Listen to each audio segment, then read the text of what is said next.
I'm going to show you how the discrimination works on the Gold Bug SC. If you've got it in the discriminate mode right here, you can see this negative and positive arrow adjust the discriminator, and your discriminate setting will be right here where it says 0, which is that's where it's at right now. So if you mash the positive, you'll see the whole speedometer style bar at the top is lit up 0 to 100. That means everything will be high tone. From iron to silver is high tone. As you start bringing it up, say around 20, you'll see the bar right here moving. So I'm at 20, so everything from 0 to 20 is low tone. And most of your nails will be coming in right around that 20 range, so that'll have you a little break point right there on your nails. 19, 20, 21 is where they'll break, just according to the ground conditions, type soil you're in.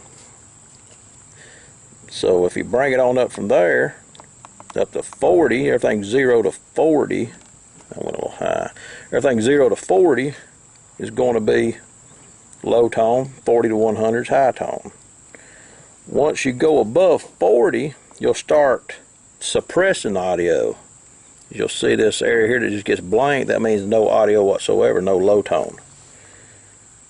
And as you go up the scale, you'll notice, like see 60, it starts narrowing up.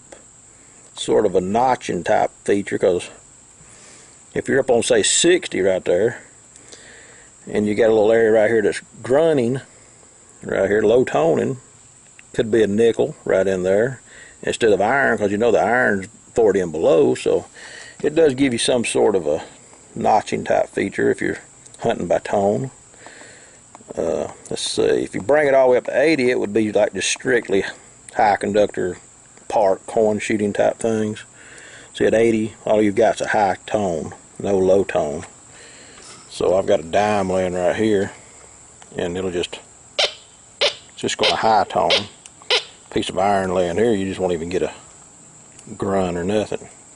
So if you're just going to corn shoot a park or something like that, you just, an afternoon after work, maybe run out and grab a few corns. Be perfect for that. But the way I like to run it and use the feature of setting your own tone break is I like to just set it to reject the targets I don't want. And in my case, usually it's nails from my like mid 19th century house site. So I've got some nails here I threw on the ground. And let me turn my discriminator back. So we'll run down about 10 or 8. When I go across, they should all high tone. Hear the nails high toning? Well, what I'll do is I'll give it enough disc here to just discriminate the nails. There's some popping in there a little high tone. That's at 17, 18.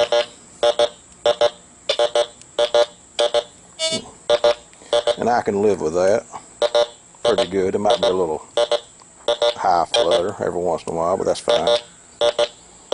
So if I was hunting a house site and the area will be strewn with nails like this, just everywhere be nails in a house site. So if you're hunting a house site and it's full of nails and you're just rejecting, I'm sorry, I put my finger in front of the camera lens.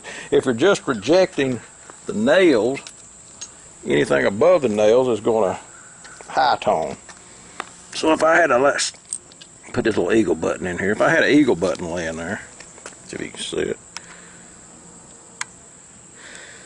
Had an eagle button laying there. And I was running the machine.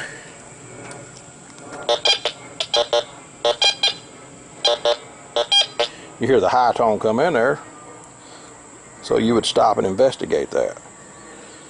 I know a lot of people's going to say that you can't hunt like that because there's more things that's going to read above nails, and that is true. So the house site is strewn with a lot of iron, different sizes, different shapes, and everything. I've got some iron laid over here that y'all are probably familiar with if you've hunted house sites a lot. That's a piece of a pot, cast iron pot, axe head, iron, like the iron the clothes with, door off a stove, just different things, you know, watering bit there, piece of a stirrup laying right there, some iron buckles, different things like that. This is just a percentage of what's really laying in the house. There's even a padlock, iron padlock, but you'd want to dig that. Actually, I did dig it. So I dug all this stuff, as a matter of fact.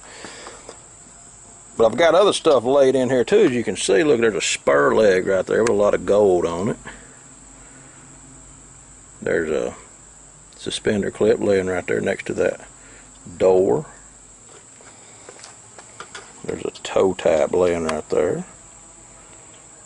Let's see. There's a 3-ring bullet. So I know if you're hunting a house and you're going to be just rejecting the nails, all these targets here are going to be coming in, as you can see. My discriminator's on 18. So you can see all this stuff's going to hit. But there's a lot of stuff in here that you wouldn't ever dig unless you dug this big iron. Could be a real valuable button laying anywhere around a piece of iron like this. So the way I do it is I'll go in and I'll usually put my discriminator up to about 30 and just dig anything that high tones. Say this buckle right here. It's low toning at 30. But you can't hear that bullet neither. See that bullet right there? You cannot hear that bullet with the discriminator set on 30.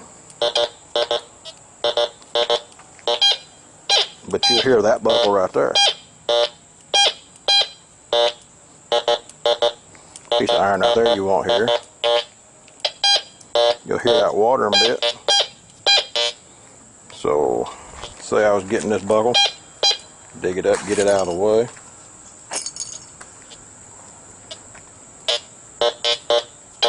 Now I'm getting some iron grunt. So I'll lower my discriminator down a little bit lower, come across.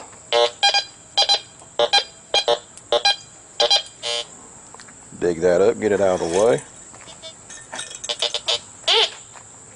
Swing. Sounds like a nail or something. All of a sudden you can hear the bullet. There's a bullet laying right there. We couldn't hear before. Let's dig that up. There's a watering bit. It's hitting. Dig that up, get it out of the way. Now all of a sudden we got a toe tap. So what you do is you just work the sight down till you get it to the nails. Then once you get it to the nails, you'd have your discriminator. You could set it on the 18, whatever it takes, according on the ground conditions. Mineralization. Then go in there and remove the non-ferrous items that's left. You still won't never get them all, but it's a better tool than what we've had. Just one simple feature of having your own tone break point.